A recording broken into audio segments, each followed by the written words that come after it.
Joeph Toonga, how you doing? You well? I'm doing good. How are you? I'm blessed, my brother. All the better for speaking to you. You've got such a potent position within the Royal Opera House that I just wanted to kind of touch base on not only that, but a few of the exciting productions that you've got running at the moment. I think one kicked off on October 22nd and runs to November 16th. Encounters, right? Four contemporary ballets. Tell me more, Josie. Tell me Y- more.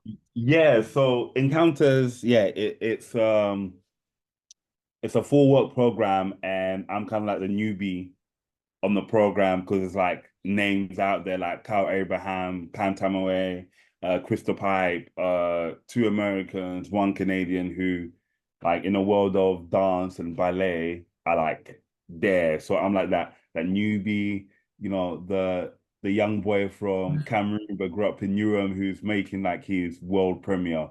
So it's been a joy to be part of this like new program to be able to present, a bit of my vision, a bit of my background on the main stage at the Opera House. We're gonna get into your background in a second, but you're fusing ballet and hip hop, right? So I really want Yeah. you to speak on how you approach working with dancers who may be more familiar with classical techniques, how you guide them through the hip hop vocabulary, and what do you hope to bring out through these movements? I think for me, when everyone always asks me how do I fuse it, I think for me it's about the essence of what hip hop has to offer in terms of the culture. And I think for me, hip hop is about telling stories of now or talking about your own personal experiences or what's happening in the world. And for me, with the dancers, for this work was about looking at a street style called popping and how we can use popping to manipulate some of the classical movements. So popping is about holding tension and releasing tension. So it has when people see it, they feel like, oh, it's a bit aggressive, but actually there is power and grace in it. So for me, it was getting the dancers to physically understand how that feels, give them little insight into the everyday life. Okay, what would the same feeling be when you're walking outside and suddenly you get shivers because it's cold, your body tenses up. That's the feeling, and trying to replicate those feelings muscle memory into the body. And then we work from there, doing classes. I'll bring in another specialist. As being in a male body and I'm working with quite a lot of females, I really like to make sure that they have another reference point of a body to be in a space. So, in the last part of our creation, I had an artist called Paris Crossley who came in and worked with them on popping so they could ask questions, understand how it feels on her body. So when they see it on my body, it doesn't feel too like, oh, distant. So I think that's something I really like to do and just work on mannerism and posture. I think that's one of the big differences. If you walk a certain way, make your body feel a certain way, how does that make you feel to wear in ballet? Sometimes it could be very straight, and we look at rhythm differently. So it's just trying to get them to trying to understand my language and then trying to speak in their language and we find like a common ground in the studio. It's your second main stage work for the Royal Ballet. How did the experience of creating the piece differ from See Us?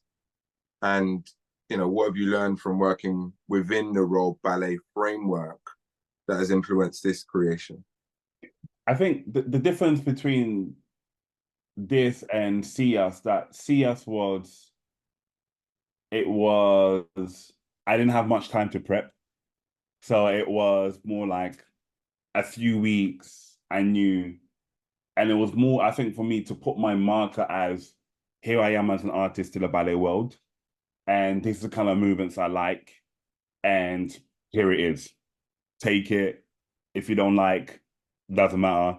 But this is kind of the new vocab that I'm gonna hopefully try to introduce.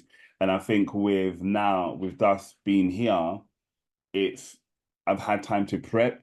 I've had time to also understand the organization, how the ballet world works from working with other ballet companies. I've had time to research and find, I think, the right team. And for this one, I feel like I've had a team that wants the same vision as I have, and we're in this space to do the same thing that I want to do. But also, I think what's happened is over the last 3 years, there's a core of dancers who's really invested into what I do. And now you can really see parts of my language embedded into their body. And I think that is, for me, it's the biggest difference is having performers and artists in the space who can advocate for your own journey, your own style. And I think that's I think for me, the biggest difference to allowing me to try to push more in the studio. Like, actually, now I can do this because you understand when I say this, you understand when I'm like this, it means that. So I think that's a big jump for me. Cultural nuance, eh? Yes. Tell me Mhm. about your role as Royal Ballet Choreographic Resident at the Royal Opera House entails, and how does it differ from your previous position as emerging choreographer with the company? Uh it doesn't, it doesn't really change because I think the merging was in terms of the funding that they had. And this one was, it was a new position. And also this choreographic residency, it's a new position. And it's kind of up to me and with them to kind of define it. So I think part of my role was coming in was, yes, having a new voice come to make work. But also for me, I hadn't been in that space for God knows how long because Mm. couldn't afford it. It was too expensive.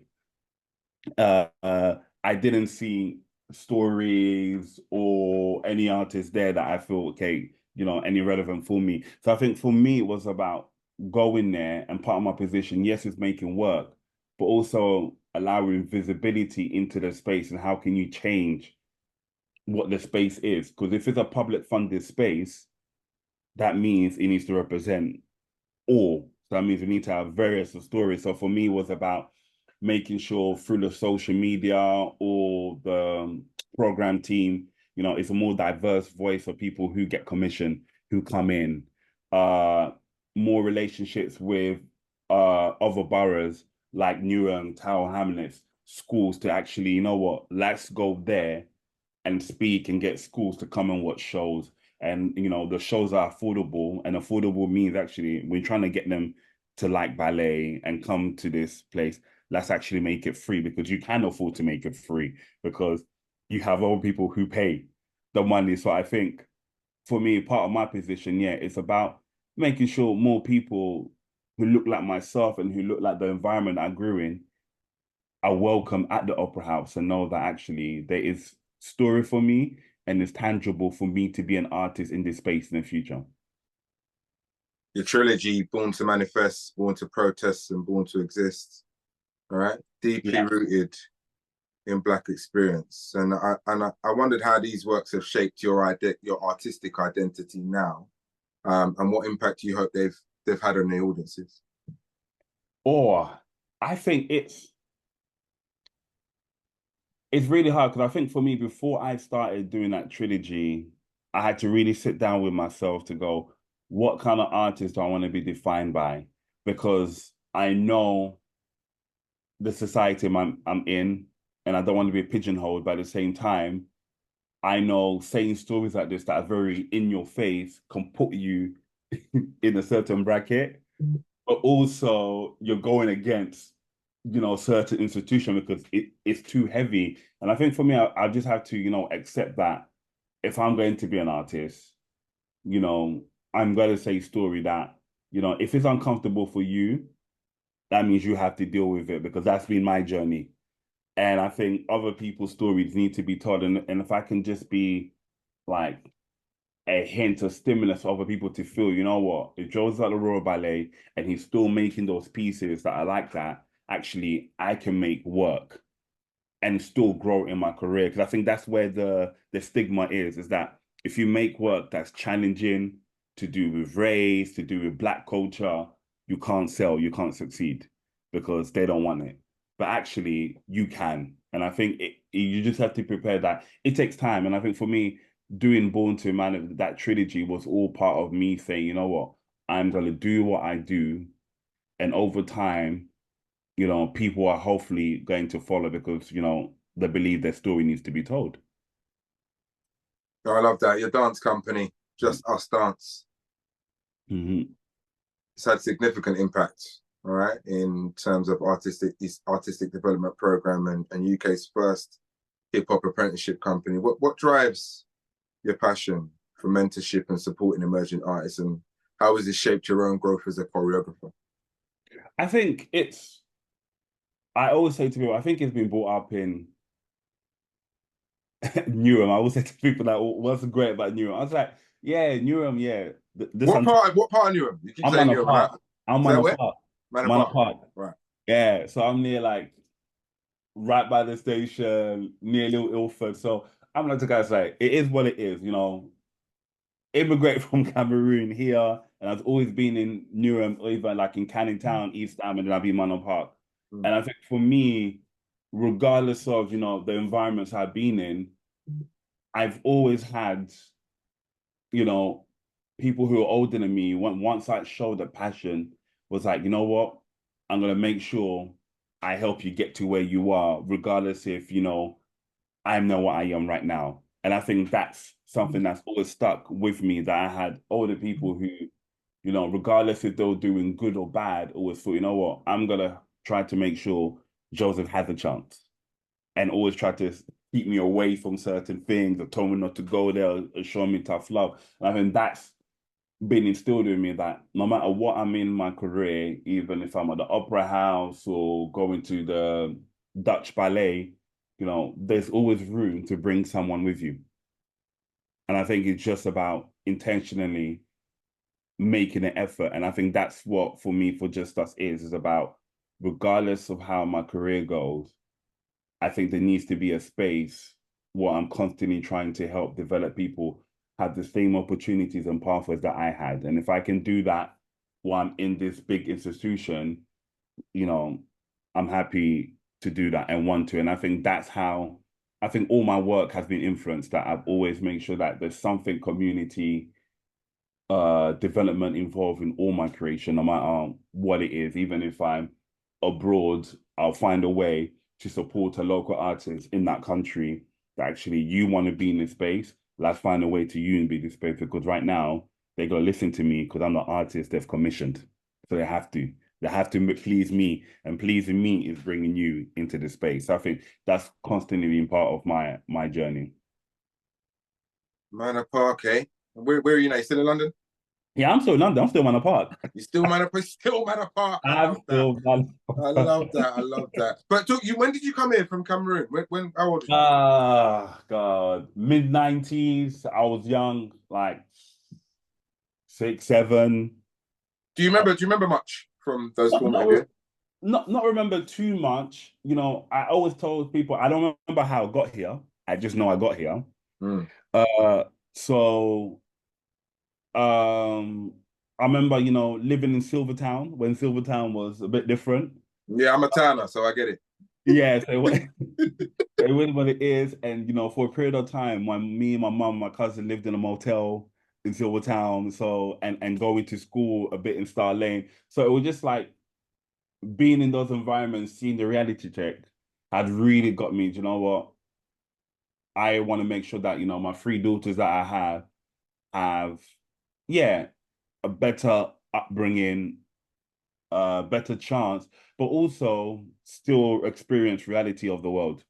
And I think that's really important. Why, yes, I'm in financially a better place than I was growing up.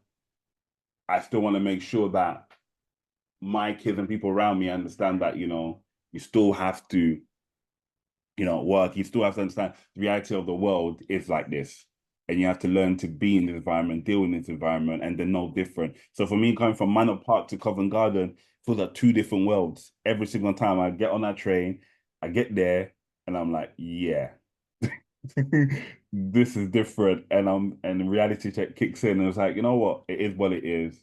And I'm on this journey to building. I love my place, but at the same time, you know, change comes slowly. Yeah, I think awareness comes before the change, and you're aware. So Yeah. hopefully, you are the conduit to bring about some of the changes that we want to speak. But let's speak on that. Let's speak on some of the things that you want to achieve, your goals as both choreographic resident at the Royal Ballet, and for your company, Just Us Dance? Yeah. What are some of the things that you want to achieve? Um, I think for me at the Royal, it's still it hasn't happened, so I'll put down the video. It is what it is. I think to have a permanent residency would be great. I think that's part of my goal is to have a residency or permanent position at a ballet company. If it's at the Royal Ballet, that would be amazing, because that wouldn't have happened. And so I think for me, also for my company, Just Us, it would be just we're a national portfolio organization. So we're funded by the Arts Council every 4 years now. So that allows us to have now we have 3 full-time staff, and we're looking for two more staff members, which is something I could never imagine. So I think it's growing that, and also having, a dance studio, a dance venue in East would be something that I'm dreaming about. And we do a lot of outreach programs in Brazil as well. So I think it's also developing that other part of the company that we work a lot with Brazilian artists and young people in Brazil, and having that company in both countries. So that's part of my big dreams, to have Just Us in the UK, in Brazil, and and hopefully, yeah, be one of the resident artists at the Royal Ballet or any other ballet company in the world. One of the challenges that I often hear spoken of is getting people into these institutions to come and view the art, the productions, getting our people in, Black people in, just for anybody confused. The issue always stems from just a cultural difference in how we prepare for major events, right? Just to be succinct about it, there's a database that I find the indigenous and interested clientele are on and annually pay diligent attention to. And then there's our community who are like, oh, I heard that this is happening and it'd be good to go down and support. Then there's no tickets. So I find that one of the conversations I have is that the marketing strategy to the different demographics needs to be addressed. Let's just say that. And so I wondered what you thought. Well, you say it, you're internal. You can say it's terrible in terms of addressing that though, and bringing about a great synergy, or just applying a strategy that's a bit more effective, which for me would improve and increase the bottom line of any entity. What do you think can be done?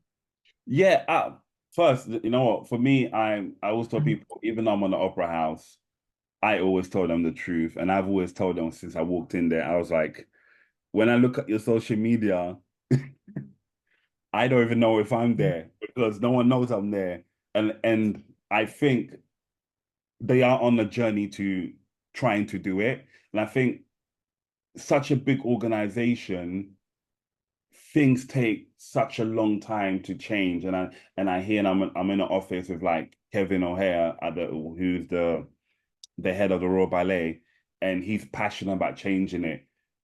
But it is a massive organization that's also bigger than him, is the Opera House. So there's different factors, and I see it happening. But I think for me, from my viewpoint, is if you're going to make that change, culturally, there has to be a change.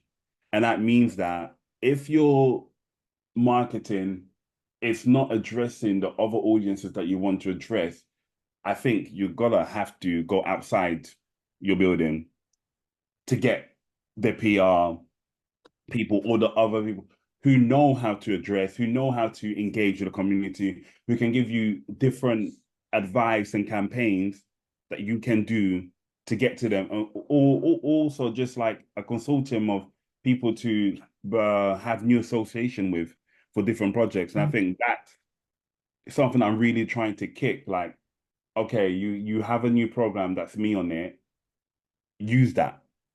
I'm from Newham.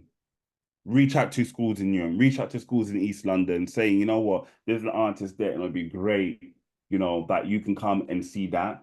Part of that, Joeph is really welcoming to letting people come into the studio. And those little steps, if you put that on social media, as big as they are, many people start engaging because they start seeing themselves. And I think don't be also, I think it's shame. I think it's that don't be ashamed to show that you're also very proud as an organization to celebrate Black culture. And I think that is also really important to recognize that if you can celebrate Black culture proudly as an organization, then you can celebrate any other times proudly. And I think that's also a problem. I always found that Black History Month, yes, it's celebrated in October, but how can you continuously celebrate it monthly? What do you need to do? You have Black people in your organization, you have brown people in your organization. Tell their story online. A day in the life of someone who works there. And I think those little stuff, hopefully, it's something that can really help. And that's something I'm really trying to push as well. Let me bring it right back to the theme of encounters for contemporary ballets.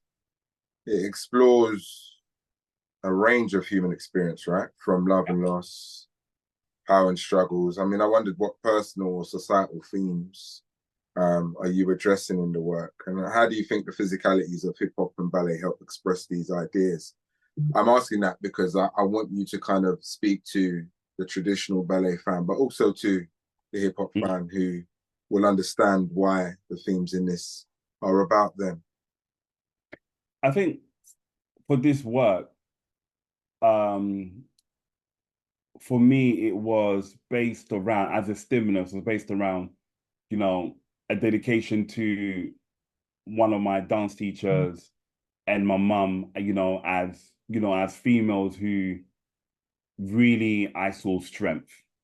And I think this work is about seeing physical dynamic strength that you sometimes stereotypically associate that only men can do. And this was part of the work. And also in the ballet world, actually, I'm not going to have a part to do with a man and a woman, because this work is not about that. There's got to be two male dancers who are only going to partner each other, and all the females are only going to do partnering with each other. And I think it's to break that norm that, the woman doesn't need support of the man in terms to look good in ballet. They can be independently amazing without coming together. And if you come together, it just adds to it. And I think that's what also the work, independently is trying to look at. It's the physicality of these 5 females that individually I think are amazing performers. And I just want to add a bit of my language, a bit of dynamic, a bit of my culture into them and see what it makes them do and how they respond to it. But also in looking at the guys is, how can you express your relationship as 2 male dancers, which sometimes doesn't often get addressed. And that's for me, looking at my male friendship circle, took a very long time for me, to open up to a lot of my male friends, about just things in life when you're in trouble, because there was a stigma. So I think that also in part of that work, it's why it's not 2 people of color, men looking at that, it's 2 males. And we all go through that as men sometimes, that, we struggle to open up, to support. So the work kind of looks at that. And I think for me, that's the work that hopefully the audience, the ballet audience, get to see. Actually, there is a different narrative. When you're doing hip hop, it's not all about aggression. It's actually about storytelling, and storytelling through each other's body expression. Joeph Toonga, it's been a pleasure. Thank you. Yeah, it's been a pleasure. We're bang on half an hour. So I think the next time we hook up, we'll go into some other stuff about your role and just the future. And, it looks bright with people like you at the helm, speaking the truth. Maybe that slow change you referred to earlier can be expedited a little, but I do understand and take into consideration that things have been done a certain way for a number of years. So they're not just going to be reversed overnight. Appreciate you. Anything else you want to share with us before we part ways? No, I think, just thank you for your time. Yeah, and reaching out. Thank you so much.